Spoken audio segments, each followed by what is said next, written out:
Nursing isn't just burning you out. It's changing who you are from the inside out. And the people closest to you, they notice it, even if they haven't said it to you yet. Last year, my teenage niece told me that she didn't know I was this fun. She didn't know I had this much personality. And that's because she only ever knew the exhausted, irritable version of me as a nurse. So I left nursing 5 years ago, and I had no idea how much of myself I actually lost until I finally got her back once I walked away from nursing. If you're a nurse and you don't feel like yourself anymore, you're always irritable, hardly any personality, and you're exhausted even on your days off, that is not just burnout. So in this video, I'm gonna walk you through 3 things. How nursing and burnout slowly buries who you are, how it's affecting the people around you without you even realizing it, and how to actually start finding yourself again. A lot of nurses who are suffering from burnout are missing this. So first, let's talk about how nursing is slowly burying who you truly are. Before you became a nurse, when you first became a nurse, you most likely started out with personality, passion, excitement, and energy. But as you got into different nursing roles, as you got into different nursing environments, your energy, your passion, your excitement is slowly starting to fade away. And the crazy thing is that the shift happens so gradually that you don't even notice it as it's happening. And this is where it gets dangerous. Because at this point, survival mode has become your baseline. You're always exhausted, tired, and irritable, and you think that that's just normal. You think that that's a part of your personality, when in reality, the real parts of you, the energetic, passionate, fun version of you is still buried underneath the burnout. And this is actually one of the first things that I walk nurses through inside of my signature program. Because before anything else, you have to understand how to separate who you truly are, your personality, the things that make you you, from your identity and your role as a nurse. And you have to understand what nursing has taken from you. So many people love to just look at the income opportunity that nursing provides, to just look at the aspect of being able to help others, being able to care for others, but nobody's talking about what is actually costing you. But now I want to talk about how burnout is not only affecting you. And this is sneaky. What a lot of nurses who are facing burnout don't realize is that burnout is not only affecting you, it's affecting the people that are closest to you, even your patients. We really don't talk about how it affects the generations to come, how we keep passing down these patterns from generation to generation. I love to bring it back to the kids. Up until the age of about 7, our minds are extremely suggestible. So all of the things that you are enduring and suffering through, the kids are forming beliefs just by watching you every single day. And that's affecting them more than you know. They think that they have to suffer and struggle and go through survival mode and put themselves through burnout just to make a living.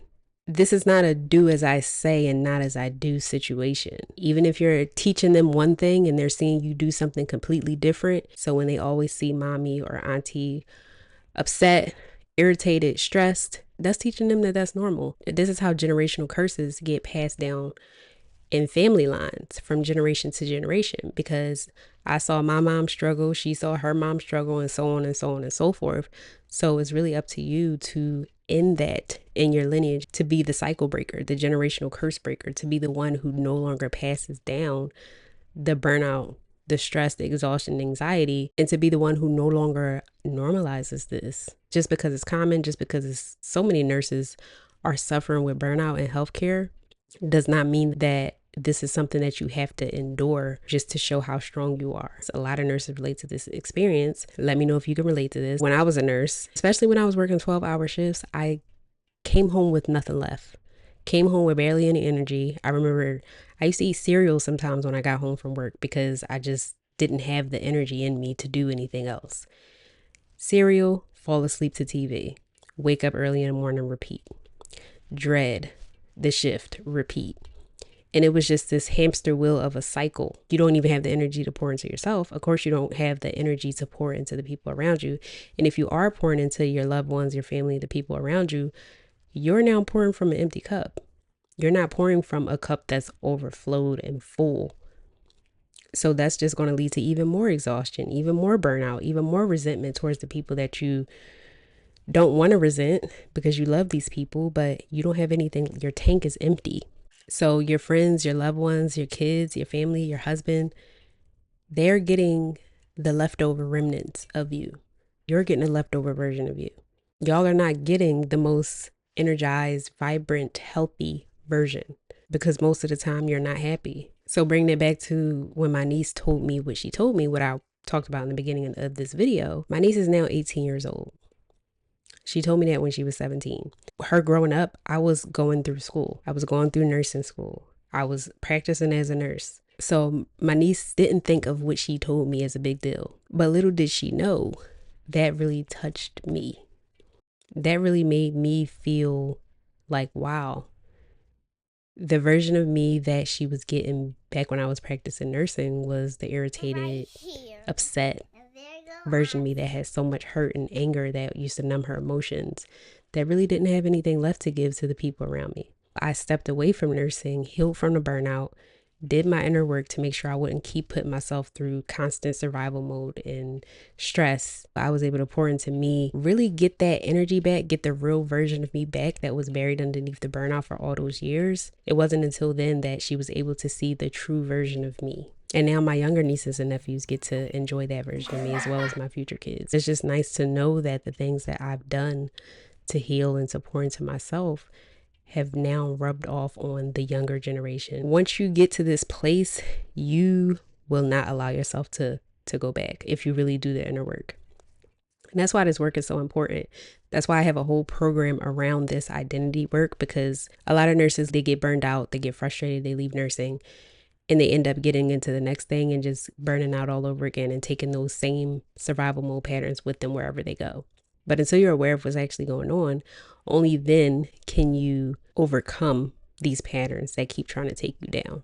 So many people go through life feeling detached, feeling disconnected from themselves, feeling exhausted, dreading most of their days, feeling more sad than happy when they look back.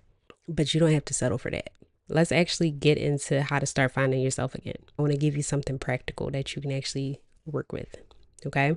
Grab a journal. If you don't have a journal, grab a pen and a piece of paper. Who were you before nursing burned you out? Before the exhaustion, before the long shifts, before the irritability, the survival mode, the pressure. So I want you to write down 2 to 3 of your favorite qualities about yourself from back then. Maybe you loved to dance. Maybe you had more energy. Maybe you had more passion. Maybe you were more present. And once you figure out what that is for you, I want you to pick just one of those things and do something this week that lets that part of you come alive again. Do this and let me know how you feel. Let me know what comes up for you. It could be something small, but this is where it starts. When you start to retrain how you show up as a person, you start to retrain yourself to start seeing those qualities that you love about yourself that you've been feeling so disconnected from. But you have to intentionally be different than who you're showing up as today. Remembering who you actually are underneath all of this. Because I know it feels heavy. I know it's stressful. But what's on the other side of that other version of you that's waiting for you, she is everything and more that you've been craving, that the people around you have been craving. So you just took a huge first step. I just want to give you some kudos, some snaps, because people don't do this. This is part of the inner work and showing up differently, remembering who you were before the nurse burnout overtook your identity. I left nursing, and that was the catalyst that allowed me to really deeply heal. And that might be the thing for you too. I'm gonna leave you with something that nobody tells you. Knowing who you are and actually feeling confident enough to leave nursing and become the full version of yourself that you've been craving, who you're truly meant to be. That's a whole different conversation, but it's one that is very necessary, and it's one that I will keep having. This work literally changes your life. It changes the lives of the people around you. And that's exactly what my Confidence to Quit Nursing Signature Program was built for, to help you become the woman who confidently owns her decision to quit nursing, who confidently steps into the version of herself that has been calling her forward, the version of you that redesigns who you are, your life from the inside out, that allows you to be happy. So if you want to be guided deeper into that work, the link is in the description.